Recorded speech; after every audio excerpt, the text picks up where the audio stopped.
नारायणीयं दशकं 12 वराह अवतारः।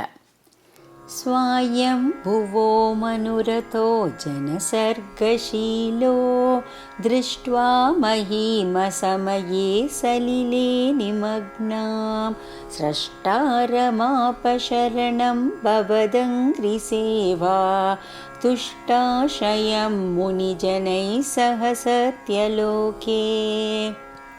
कष्टं प्रजा सृजति मय्यवनिर्निमग्ना स्थानं सरोजभव कल्पय तत्प्रजानाम् इत्येवमेष कथितो मनुना स्वयंभूः अम्बोरुहाक्ष तव पादयुतं व्यचिन्तीत्। हा हा विभो जलमहं न्यपिबं पुरस्तात् अद्यापि मज्जति मही किमहं करोमि इत्थं त्वदङ्घ्रियुगलं शरणं यतोऽस्य नासापुटात् समभव शिशुकोलरूपी। अङ्गुष्टमात्रवपुरुत्पतितः पुरस्तात् भूयोऽथ कुम्भिसदृशसमजृम्भतास्त्वम् अभ्रे तथाविधमुदीक्ष्य भवन्तमुच्चैः विस्मेरतां विधिरगात् सहसूनुभिः स्वैः। कोऽसावचिन्त्य महिमा किटिरुत्थितो मे नासापुटात् किमु भवेत् अचितस्य माया इत्थं विचिन्तयति दातरि शैलमात्रः सद्यो भवन् किल जगर्जितघोरघोरम्। तं ते निनादमुपकर्ण्य जनस्तपस्ताः सत्यस्थिताश्च मुनयो नुनुवुर्भवन्तं तस्तोत्रहर्षुलमना परिणद्य भूयः तोयाशयं विपुलमूर्तिरवातरस्त्वम्।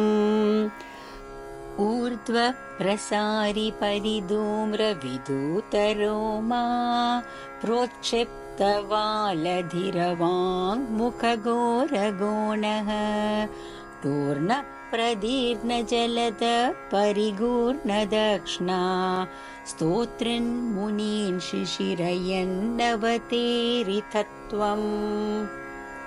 अन्तर्जलं तदनुसङ्कुलनक्रचक्रं भ्राम्यत्तिमिङ्गिलकुलं कुलशोर्मिमालम् आविश्य भीषणरवेण रसातलस्तान् आकम्पयन् वसुमतीमगवेशयस्त्वम्। दृष्ट्वा तदैत्यहतकेन रसातलान्ते संवेशितां झटिति कूटकिटिर्विभो त्वम् आपातुकानविगणय्यसुरारिकेटान् दंष्ट्राङ्कुरेण वसुधामददासलीलम्।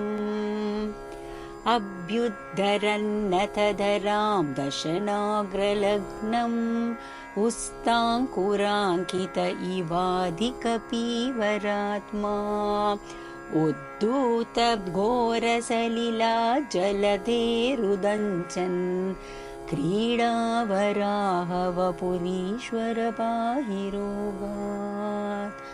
नारायण अखिलगुरु भगवान् नमस्ते।